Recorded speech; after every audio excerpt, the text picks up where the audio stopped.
Now, the next subtopic is base vectors. Now, you should understand what you see over here is that you can see the three dimensions or three axes you can see x, y and z. Now, x, y and z are perpendicular to each other. Obviously, when you see this angle, you might think it's not 90 degrees. This is okay, obviously it looks 90 degrees. This doesn't look 90 degrees and this doesn't look 90 degrees. But you have to assume the corners of a room, you can see that the floor and the wall that is to my right side, the floor, let's say this particular floor exactly, this and this wall. So you have x, you have exactly x, y and z. Okay, this y is nothing but the edge of this particular wall.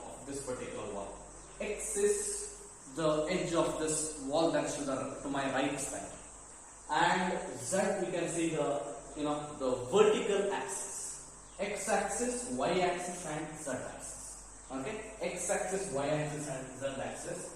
If you consider this in this similar manner, if you consider in any particular manner, let's say this is the x axis.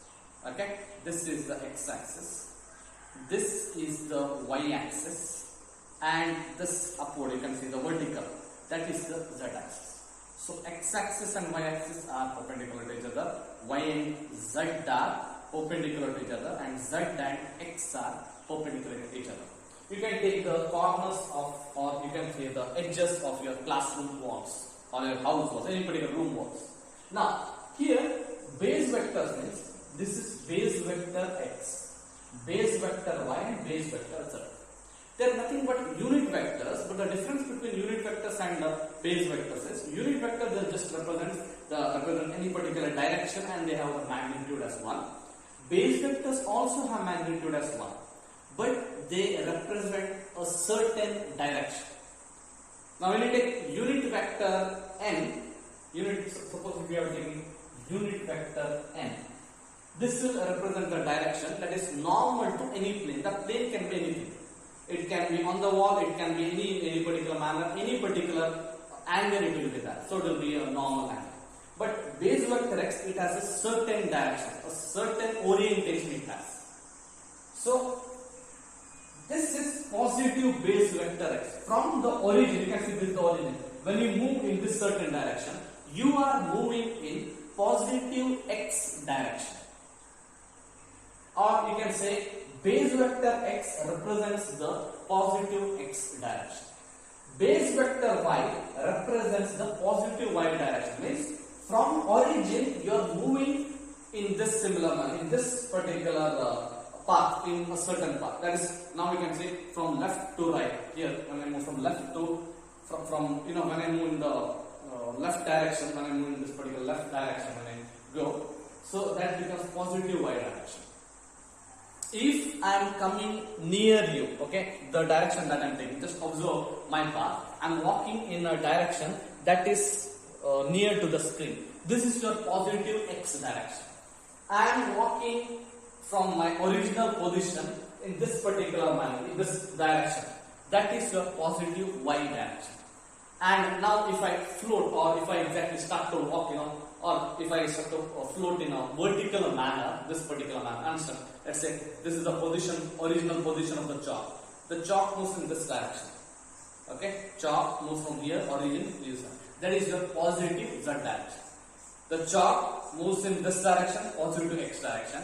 Chalk moves here, positive y direction. Chalk moves like this, that is positive z direction.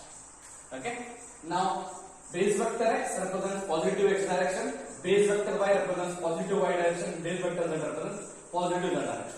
So what is negative base vector? What is negative base vector x, negative base vector y, or negative base vector z? If I see this,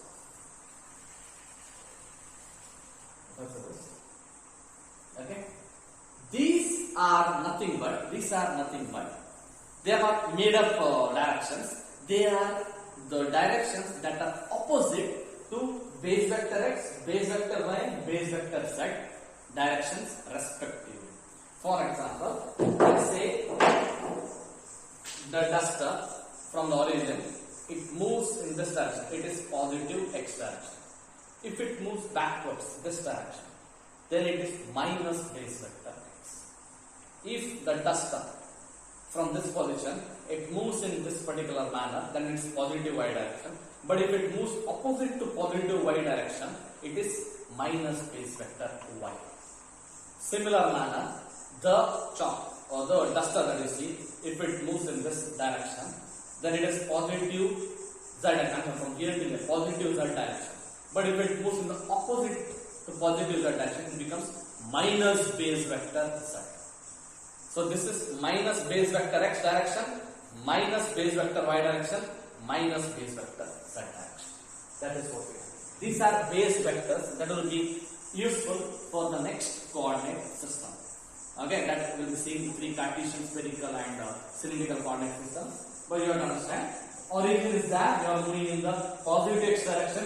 This will be minus base vector x direction.